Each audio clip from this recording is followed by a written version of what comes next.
Somebody asked, like, how did you get the name Rainbow Dragon?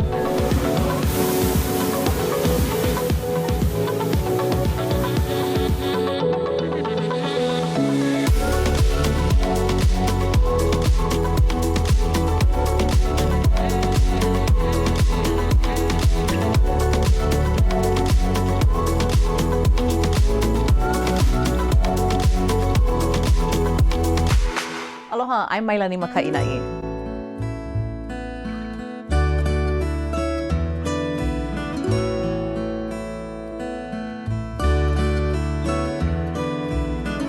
Beginning of music, I was 2 years old sitting on my dad's lap singing songs. My father actually started out as an ukulele maker, and we always had music at home, especially when he would come home from work. So he would play his guitar, he would play his ukulele. Sunday evenings we would be sharing time with the family at my grandma's house, and we had real kanikapila. Every uncle, every auntie, grandma, papa, mom and dad, they'd have their ukuleles and guitars in their hands and they'd be playing. So that really is the beginning of music for me.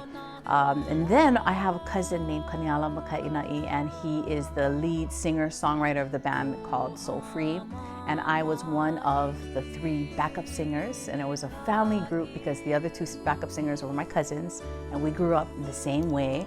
And he wrote these beautiful songs, and I loved it. First time on stage, I'm 16 years old in a club. So out of place, so out of the ordinary for me.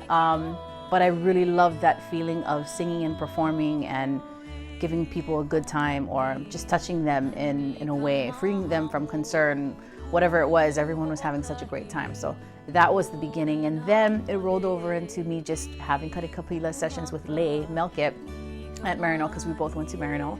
And little by little, we started gigging at this coffee shop known as Coffee Cove on University Ave. And we had followed right behind of Pure Heart because they were there performing there first. And so John helped us. He helped us with our entryway into the professional music industry here in Hawaii, and the rest is kind of history. You know, in high school and playing music, even growing up, I never thought of it to be a career. I mean, when I'm a little girl, and I used to listen to Janet Jackson and Teresa Bright and all this great music, of course I wanted to be a singer and a dancer. But while I was in high school, I just thought that it was something that we did for fun, and it helped me with my confidence too. I mean, I'm kind of like the class clown, and I like to make jokes because I love making people smile and laugh, but music was not this career path that I thought was going to be my life the way it is now. I thought I was going to be a policewoman because I really like the idea that I could speed and run through red lights and carry a gun and tell people what to do.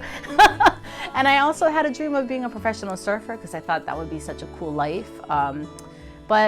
Or even a lawyer, because again, you know, I'd have the law on my side. I have all this knowledge and no one could come after me. You know, very defensive way of thinking. But I'm so thankful that music has become a part of my life. It's been the thread that has led me and my life into other things too.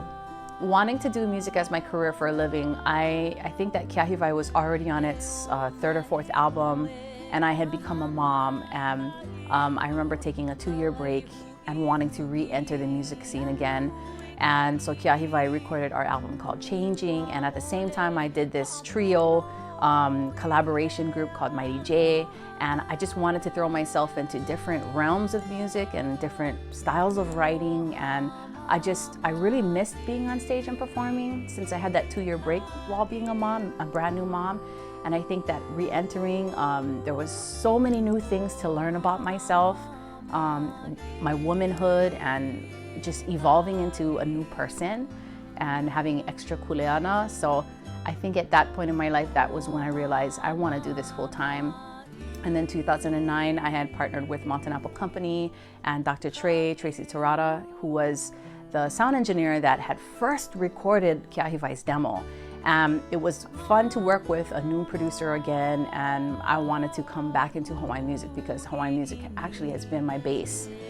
And that was really what made me see myself as I can do this on my own as a solo artist. As a Hawaiian, just continuing to prolong and procure our language, our mele, and our history, and I can roll around in our olalo and just be inspired by that alone. And so that's what really made me see myself as a full-time musician, singer-songwriter, artist.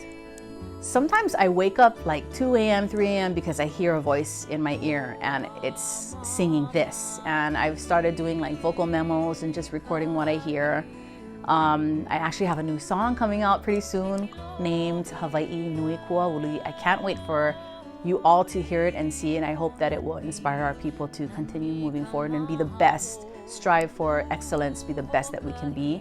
And that was very inspirational in itself. It was written during the very first lockdown when things started to feel kind of scary and really uncertain. And I had to write to get myself out of that fear and out of that worry of, oh no, I'm not gonna have this performance anymore. I'm not gonna be able to travel anymore. Where is my contribution gonna come from? I actually had to sit down and write to get me out of that, and it's actually gonna be dedicated to our first responders. The Hawaiian musicians, who to me they're the heart. We're the heart of why tourists come to Hawaii, because if you think about it, if you're like in California or anywhere in the United States, it's cheaper to go to Mexico or the Bahamas if you're on the East Coast. So why do they come to Hawaii? And they come to Hawaii because the aloha that is here, and of course they enjoy the hula, they enjoy Hawaiian music. And to know that our Hawaiian musicians are so unprotected and exposed to things like what's been going on, it really made me stop and think, why are some of the most valued artists of Hawaii not protected? We don't really have retirement, and some of us, if we're not married, we don't have benefits or medical. And so that's one of the reasons why it's important to support them. You're helping them pay for their cell phone, which is what we all do business on. You're helping them pay for gas in their car. You're helping them pay for groceries. Without them, Hawaii would just be like any other place.